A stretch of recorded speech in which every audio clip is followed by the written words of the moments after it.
नमस्कार विद्यार्थी मित्रांनो, आज आपण बघणार आहोत 10 मे 2026 चे चालू घडामोडीतले टॉप 10 महत्त्वाचे प्रश्न। आणि आजचा आपला पहिला प्रश्न आहे, 22वी कॉमनवेल्थ टेबल टेनिस चॅम्पियनशिप कोणत्या शहरात आयोजित करण्यात येणार आहे? योग्य उत्तर आहे पर्याय क्रमांक सी, दिल्ली। दिल्ली येथे 27 जुलै ते 2 ऑगस्ट 2026 दरम्यान 22वी कॉमनवेल्थ टेबल टेनिस चॅम्पियनशिप आयोजित करण्यात येणार आहे।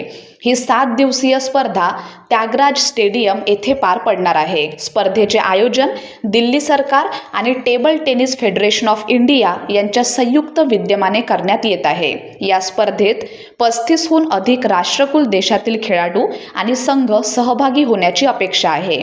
इंग्लंड, ऑस्ट्रेलिया, कॅनडा, न्यूझीलंड, दक्षिण आफ्रिका आणि सिंगापूर हे प्रमुख सहभागी देश असतील। प्रश्न दुसरा आहे, इंडियन आर्मीने 7 मे 2026 रोजी कोणत्या ऑपरेशनच्या पहिल्या वर्धापन दिनानिमित्त स्मरणार्थ व्हिडिओ जाहीर केला आहे? प्रश्न क्रमांक 2चं योग्य उत्तर आहे पर्याय क्रमांक सी, ऑपरेशन सिंदूर। इंडियन आर्मीने 7 मे 2026 रोजी ऑपरेशन सिंदूरच्या पहिल्या वर्धापन दिनानिमित्त स्मरणार्थ व्हिडिओ प्रसिद्ध केला आहे। ही कारवाई 22 एप्रिल 2026 रोजी झालेल्या पहलगाम टेरर अटॅकनंतर करण्यात आली होती। ऑपरेशन सिंदूर ही भारताने 7 मे 2026च्या पहाटे सुरू केलेली समन्वित लष्करी कारवाई होती। प्रश्न तिसरा आहे, इंडिया आणि युरोपियन युनियन यांनी ईव्ही बॅटरी पुनर्वापर क्षमता मजबूत करण्यासाठी किती रकमेचा संयुक्त उपक्रम सुरू केला आहे? या प्रश्नाचं योग्य उत्तर आहे पर्याय क्रमांक सी, रुपये 169 कोटी। इंडिया आणि युरोपियन युनियन यांनी ईव्ही बॅटरी पुनर्वापर क्षमता मजबूत करण्यासाठी रुपये 169 कोटींचा संयुक्त उपक्रम सुरू केला आहे। या प्रकल्पाचा उद्देश इलेक्ट्रिक वाहन क्षेत्रातील महत्त्वाच्या आव्हानांवर उपाय शोधणे हा आहे। या उपक्रमाशी संबंधित प्रमुख व्यक्तींमध्ये अजय कुमार सूद आणि हर्व डेल्फिन यांचा समावेश आहे। प्रश्न चौथा आहे, ministry of health and family welfare यांनी माता व बाल आरोग्य सेवा मजबूत करण्यासाठी कोणते डिजिटल व्यासपीठ सुरू केले आहे? योग्य उत्तर आहे पर्याय क्रमांक B, Janani. Ministry of health and family welfare यांनी भारतातील माता व बाल आरोग्य सेवा अधिक सक्षम करण्यासाठी जननी हे डिजिटल व्यासपीठ सुरू केले आहे। जननीचे पूर्ण रूप आहे journey of antenatal, natal and neonatal integrated care. हे व्यासपीठ महिलांच्या गर्भधारणेपूर्व, प्रसूती दरम्यान आणि नवजात बालकांच्या आरोग्यावरील नोंदी जतन व निरीक्षण करण्यासाठी विकसित करण्यात आले आहे। प्रश्न 5वा आहे, प्लास्टिक कचऱ्यापासून जिओ सेल्स आधारित रस्ता विकसित केल्याबद्दल कोणत्या संस्थांचा गौरव करण्यात आला आहे? प्रश्न 5वाचं योग्य उत्तर आहे पर्याय क्रमांक बी, CSIR, CRRI आणि BPCL। CSIR central road research institute आणि भारत पेट्रोलियम कॉर्पोरेशन लिमिटेड यांना भारतातील पहिला प्लास्टिक कचऱ्यापासून तयार केलेल्या जिओ सेल्स वापरून रस्त्याचा विभाग तयार केल्याबद्दल गौरविण्यात आले आहे। या उपक्रमाची नोंद इंडिया बुक ऑफ रेकॉर्ड्स आणि एशिया बुक ऑफ रेकॉर्ड्समध्ये करण्यात आली आहे। या प्रकल्पाचा मुख्य उद्देश व्यवस्थापित करणे कठीण असलेल्या प्लास्टिक कचऱ्याचे टिकाऊ पायाभूत साहित्यामध्ये रूपांतर करणे हा होता। प्रश्न 6वा आहे, रवींद्रनाथ टागोर यांची 165वी जयंती कोणत्या दिवशी साजरी करण्यात आली? योग्य उत्तर आहे पर्याय क्रमांक सी, 7 मे 2026 रोजी। रवींद्रनाथ टागोर यांची 165वी जयंती 7 मे 2026 रोजी साजरी करण्यात आली। गुरुदेव म्हणून ओळखले जाणारे रवींद्रनाथ टागोर साहित्य, संगीत, शिक्षण आणि कला क्षेत्रातील महान व्यक्तिमत्व मानले जातात। रवींद्रनाथ टागोर जयंतीनिमित्त सांस्कृतिक कार्यक्रम, कविता वाचन आणि संगीत सादरीकरणांचे आयोजन केले गेले। ग्रेगोरियन दिनदर्शिकेनुसार ही जयंती 7 मे 2026 रोजी साजरी केली गेली। बंगाली दिनदर्शिकेनुसार 25 बोईशाख या दिवशी म्हणजेच 9 मे 2026 रोजी विशेषतः पश्चिम बंगाल आणि बांगलादेशमध्ये जयंती साजरी केली जाणार आहे।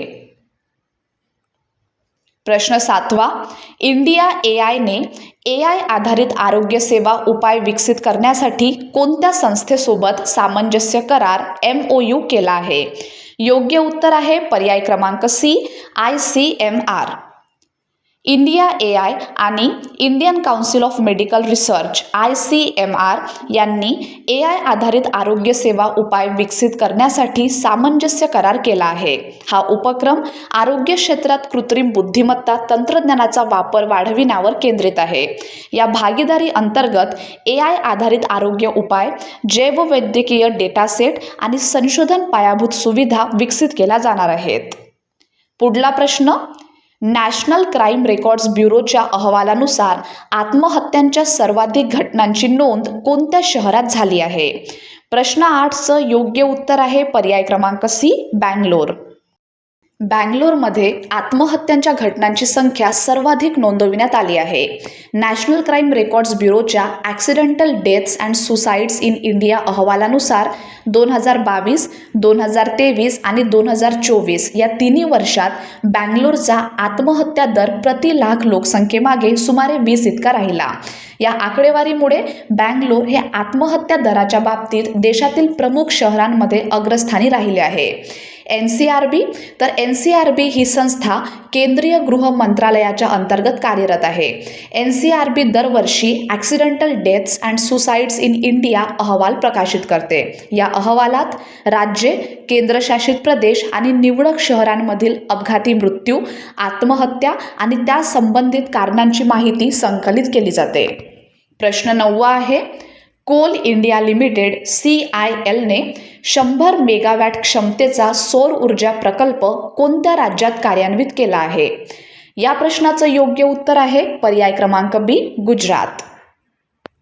कोल इंडिया लिमिटेडने गुजरातमध्ये 100 मेगावॅट क्षमतेचा सौर ऊर्जा प्रकल्प कार्यान्वित केला आहे. हा प्रकल्प 31 मार्च 2026 पासून अधिकृतपणे सुरू करण्यात आला. प्रकल्पाला गुजरात एनर्जी डेव्हलपमेंट एजन्सीकडून अधिकृत प्रमाणपत्र प्राप्त झाले आहे. कोल इंडिया लिमिटेड भारतातील एकूण देशांतर्गत कोळसा उत्पादनांपैकी 80% अधिक उत्पादन करते. कोल इंडिया लिमिटेड ही कोळसा मंत्रालयाच्या अंतर्गत कार्यरत असलेली महारत्न केंद्रीय सार्वजनिक क्षेत्र उपक्रम कंपनी आहे. कंपनीची स्थापना करण्यात आली होती 1975 मध्ये आणि याचे मुख्यालय आहे कोलकाता येथे. आणि शेवटचा प्रश्न आहे, संयुक्त लष्करी कमांडर्स परिषदची दुसरी आवृत्ती कोणत्या शहरात आयोजित करण्यात आली? प्रश्न क्रमांक 10चं योग्य उत्तर आहे पर्याय क्रमांक B, जयपूर. जॉईंट कमांडर्स कॉन्फरन्सची दुसरी आवृत्ती 7 आणि 8 मे 2026 रोजी जयपूर येथे आयोजित करण्यात आली होती. या परिषदेमध्ये military capability in new domains या विषयावर विशेष भर देण्यात आला.